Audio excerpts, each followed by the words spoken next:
एक minute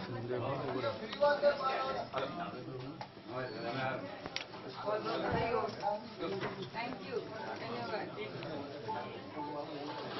thank you.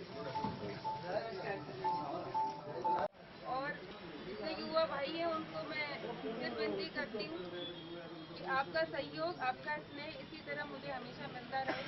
और ये जो बहुत बड़ी एक जिम्मेदारी दी है आदरणीय वसुंधरा राजे जी ने और परनामी जी ने, ये सिर्फ मेरे लिए ही नहीं, अपने पूरे बाड़मेर जिले के लिए सौभाग्य की बात है कि यूआईटी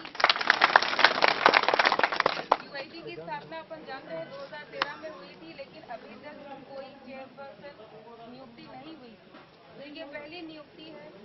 अपन सब जानते हैं कि बहुत सारी चुनौतियां इसमें, जिम्मेदारी बहुत है, चुनौतियां बहुत है, लेकिन आप सबका स्नेह, आप सबका आशीर्वाद, आप सबका सहयोग मेरे साथ रहा, तो निश्चित रूप से जो आशा अपेक्षा आप मुझसे करते हैं, अपनी बहन, अपनी बेटी से करते हैं, वो सब आपकी मैं पूरा करके दिखाऊंगी।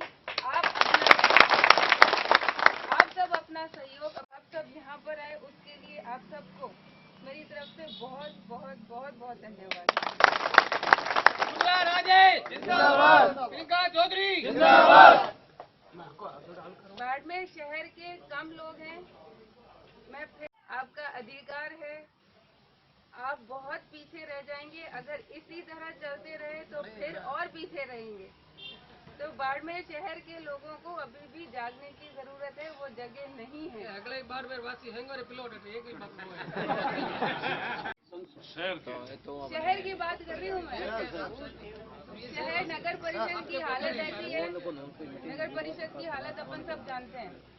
अब अगर यूआईटी का काम शुरू करना है तो नगर परिषद के क्षेत्र में रहने वाले लोगों की भी जरूरत है, उनके सहयोग की जरूरत है, उनको भी यूआईटी से उतना ही फायदा है। तो आज अगर वो नहीं जुड़ेंगे तो कैसे शहर का, अपने बाड़मेर शहर का विकास होगा कैसे? तो सभी के सहयोग की अपेक्षा और आशा करती हूँ और विश्वास दिलाती हूँ कि बाड़मेर की तस्वीर बदलनी है। इसमें थोड़ा सा वक्त जरूर लग सकता है, लेकिन आपको भरोसा दिलाती हूँ कि जो काम हाथ में लिया है वो जिम्मेदारी पूरी ईमानदारी से, पूरी लगन से और पूरी सच्चाई और निष्ठा से पूरा करके दिखाऊंगी।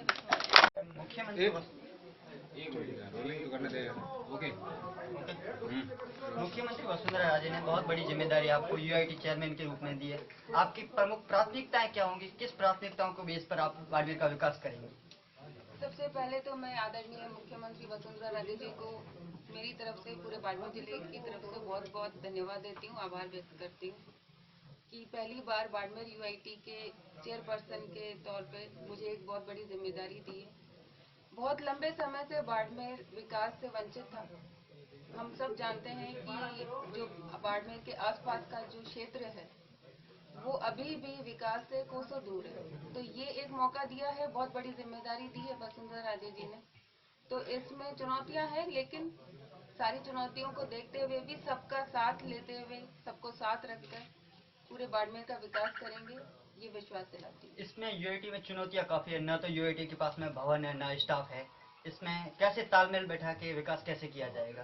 देखिए, बिल्कुल सही बात है। जब हम किसी काम की शुरुआत करते हैं तो शुरुआत में चुनौतियां होती ही हैं, लेकिन अब जब मौका मिला है तो हर चुनौती को हम पूरा करेंगे, उसका सामना करेंगे और विश्वास के साथ कहती हूँ कि हर चुनौती हमारे सामने छोटी पड़ेगी और बाड़मेर का विकास करके दिखाएंगे। नगर परिषद में जो चल रहा है उसको लेके जो नगर परिषद भ्रष्टाचार आए दिन जो सामने आ रहे हैं, और इस तरीके से अगर आपके सामने नगर निगम से किस तरीके से आप उनको फेस करोगे आप?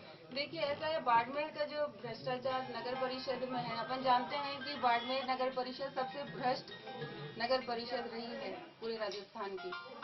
लेकिन अभी जिस तरीके से सामने मामले खुल रहे हैं, जिस तरीके से जांच चल रही है, वसुंधरा राजे जी बाड़मेर आई, उसके बाद एसआईटी का गठन किया गया, काफी सारे कर्मचारी दोषी पाए गए, गिरफ्तारियां भी हुई है, तो निश्चित रूप से एक सुधार की तरफ एक संकेत आया है।